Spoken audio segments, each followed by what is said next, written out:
So after the jury left the courtroom today, the judge decided to work on these motions that were filed way back, I think, on day one.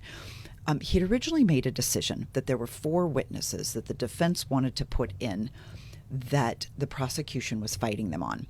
The prosecution was saying, well, he gave us the names too late, which means we haven't had time to do the necessary work to prep. Like, we would not be able to cross-examine these people because basically he sprung them on us.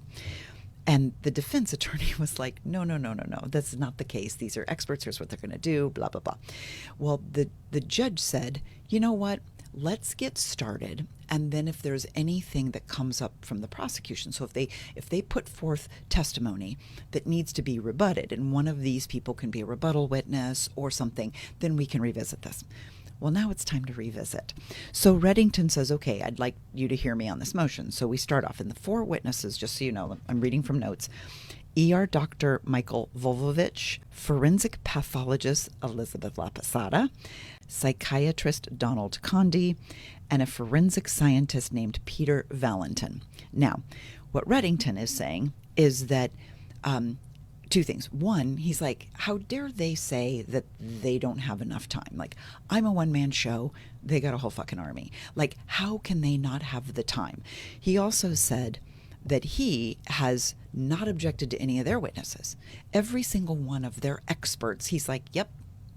Half of them he didn't even cross-examine. He was like, yep, go ahead, let's do this. Yep, he let them all in.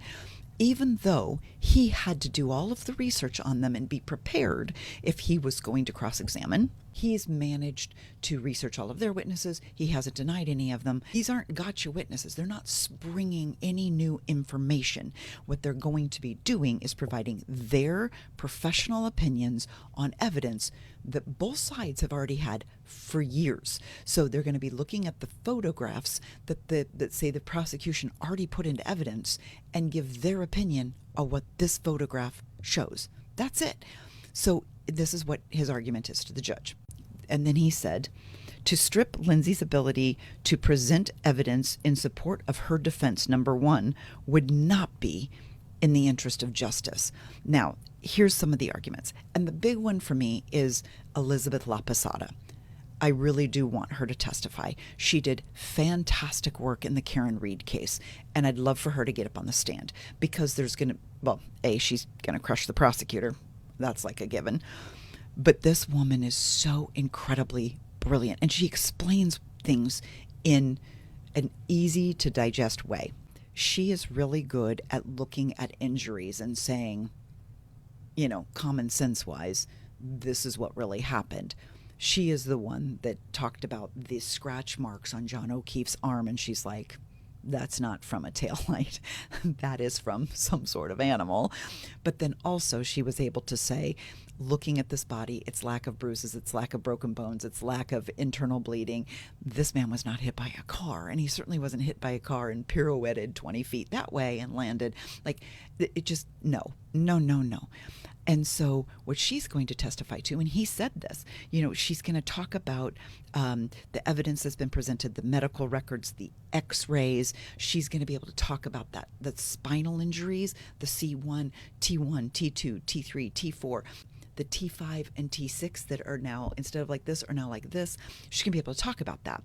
And she's going to talk about the Jefferson fracture, because although the prosecution has said all along that this was kind of like a fake suicide attempt, Laposata is going to come in and go, no, this is a person who intentionally took a header out of a second-story window. And the prosecution had to backpedal here in a major way, because they've spent the last 8 days trying to make it seem, oh, the wounds on her arm are superficial, or oh, she really didn't mean to kill herself. And they tried to make every excuse possible to make it seem like this was not a serious suicide attempt, that she either faked it or it wasn't a real suicide attempt. It was a lackluster attempt to get some attention or get herself out of trouble. And the judge called him on that today. The judge is like, well, wait a second, you've been saying this all along. And now he wants to bring in a rebuttal witness that goes, this woman dove out of a window head first. How can you say this isn't a serious suicide attempt? And the injuries she suffered, she's paralyzed from the chest down. How can you say this isn't a serious attempt? So then they tried to backpedal. They're like, no, no, no, no, no, no, no. We didn't say it wasn't a real attempt. We just said it was an unsuccessful attempt. So he made them eat dog shit today.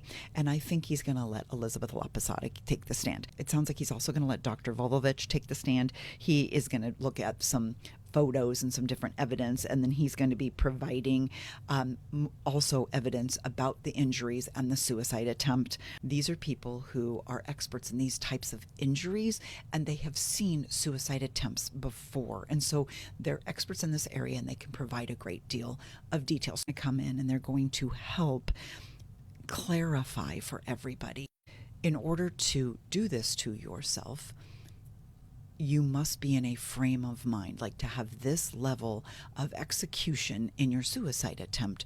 You must be at some level not in your right mind.